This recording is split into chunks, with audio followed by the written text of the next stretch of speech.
et ça a vraiment beaucoup abaissé mon stress. Ça a permis de me recentrer et ça a aussi apporté, plus de légèreté dans mon couple qui était en péril, avant.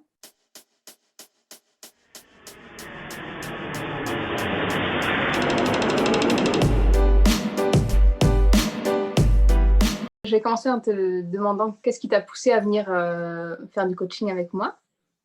Mmh mh. Du coup, c'était plutôt pour, faire face à une épreuve de vie en premier lieu et j'avais aussi, la curiosité de découvrir, ce que c'était le coaching et du coup de faire l'expérience, par moi-même, de quelque chose que je connaissais pas. Mmh. Et comment ça s'est passé pour toi?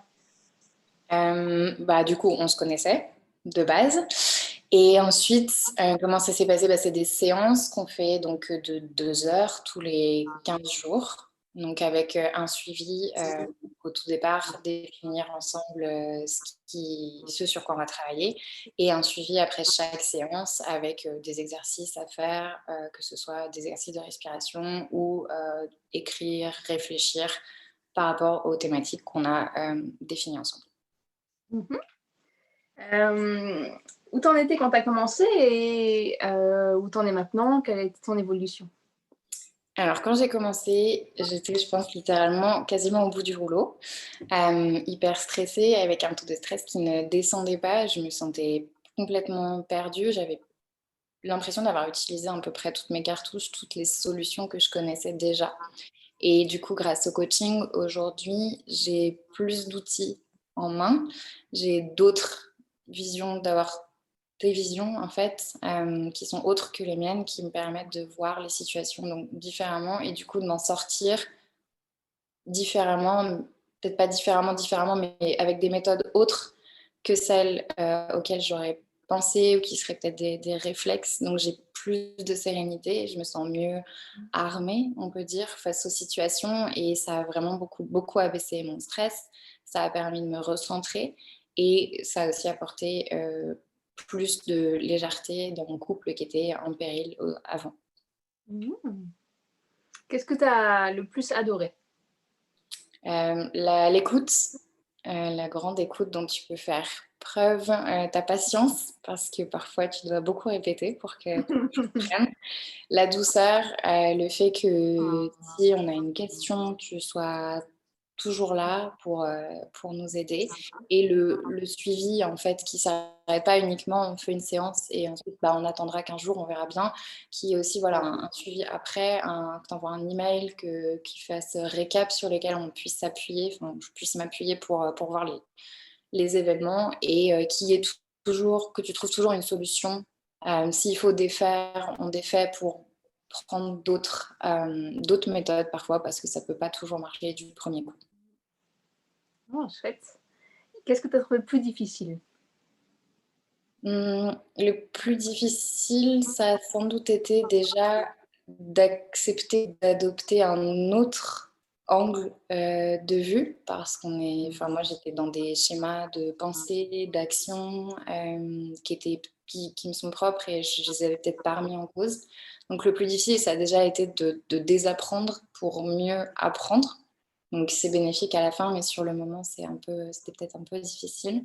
Mmh. Parfois de se rendre compte qu'il y a certaines choses qui fonctionnent pas, mais que c'est pas, ni de ta faute ni de la mienne. C'est juste que, ça fonctionnait pas dans cette circonstance-là et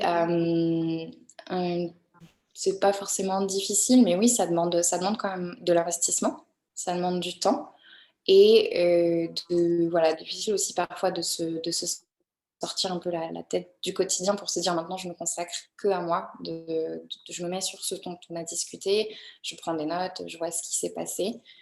Parfois, ouais, quand on n'a pas envie de s'y pencher ou qu'on est trop occupé, ça peut aller vite, on s'est rendu compte qu'on n'a pas ouvert l'email et que c'était déjà la semaine dernière. OK. Si quelqu'un te demandait, qu'est-ce que c'est le coaching, ça t'est un peu répondu et qu'est-ce que ça t'apporte et voilà, est-ce que tu conseillerais, et pourquoi? Alors oui, je conseillerais à 100. c'est 150%, même si on peut faire encore plus. Pour moi, ça m'apporte vraiment comme une petite voix supplémentaire dans ma tête, des visions que auxquelles j'avais pas forcément pensé. Ça me permet de sortir oui, de la zone de confort selon les méthodes dans lesquelles je fonctionnais. Et ensuite, ouais, de voir les choses autrement, vraiment d'avoir un autre point de vue, d'avoir des méthodes différentes. Ça m'accompagne, en fait, quasiment au quotidien, et encore plus, du coup, tous les 15 jours, parce que ça met un rythme. Et du coup, ça m'a permis aussi de me recentrer, de me remettre sur moi, sur mes projets, et de m'occuper de ce dont j'avais besoin de m'occuper avec moi. Mmh, merci. J'ai juste une dernière question. Mmh. Qu'est-ce que tu dirais que ça va changer? Qu'est-ce que tu as mis en place et avec quel résultat? Alors, du coup, comme moi, c'est pour mon couple, ce que j'essaye toujours de mettre en place encore aujourd'hui, ça a été plus de douceur dans la communication. Une manière de communiquer différente, en fait, juste avec des mots différents, des intonations différentes, de trouver aussi qu'il y avait des bons moments pour communiquer et des moments moins opportuns. J'y pensais pas forcément, et du coup, là, j'ai oublié la question. Pardon. Voilà, qu'est-ce que tu as mis en place et avec quel résultat, du coup, J'ai mis en place, donc tous les jours, je dois aussi trouver 3 ou plus preuves d'amour de la part de mon conjoint. Donc ça, c'est quelque chose que j'essaye de faire tous les jours. De manière globale, une fois par semaine, j'essaie aussi de me poser sur mes notes, de les relire. Idéalement, j'aimerais les relire tous les jours. C'est pas toujours possible. Et d'avoir, en fait, le fait d'avoir un cahier, donc voilà, d'avoir un cahier, d'avoir les notes dessus, ça permet aussi, en cas un peu de doute, de se repencher sur ce qu'on a dit, ou juste de rouvrir l'email sur le thème en question, de relire et de se dire ok, d'accord, c'est comme ça qu'il faut faire, ou c'est mieux de faire comme ça, et d'avoir voilà, vraiment un guide, en quelque sorte, un script qui permette mmh. de réajuster en live, sans ton aide, du coup, parce que c'est le but à la fin, de pouvoir travailler un peu toute seule. En plongeant dans comment s'exprimer dans le couple et comment affirmer ses sentiments, on a aussi, c'est aussi un truc que j'ai depuis longtemps. Enfin, d'exprimer ses sentiments. Enfin, je viens pas d'une famille où on exprime ses sentiments de base, tu vois, pas trop, pas du tout même. Donc, du coup, c'était un truc qui datait de Mathusalem, qui m'a pas toujours bien servi non plus. Et tu vois, le fait de dire non, de s'imposer, ça, c'était un truc, de base, c'est en moi. C'est un problème. Enfin, c'est un problème, hein. C'est un, c'est une manière de faire qui est en moi. Donc, du coup, par rapport à le prétexte un peu du couple, ça m'a permis aussi pour moi d'aller chercher, oui, d'aller résoudre peut-être quelque chose qui était latent depuis toujours, et du coup de me rendre compte que oui, j'ai déjà eu le cas de devoir dire non à ma famille, de devoir remettre des barrières dans ma famille, mais comme c'est la famille, tu le vois pas de la même manière que quand c'est dans ton couple.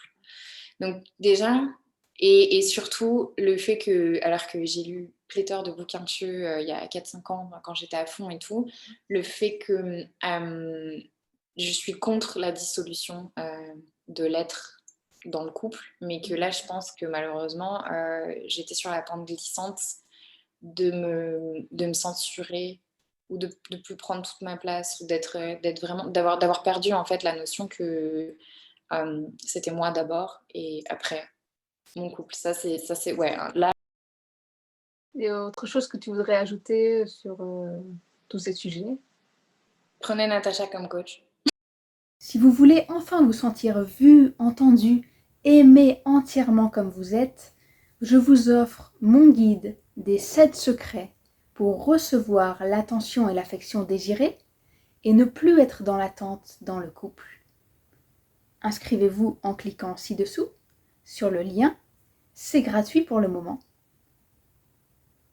Vous avez le droit à un amour magique, une intimité passionnée et une relation durable dans laquelle vous êtes libre d'être entièrement, complètement vous-même.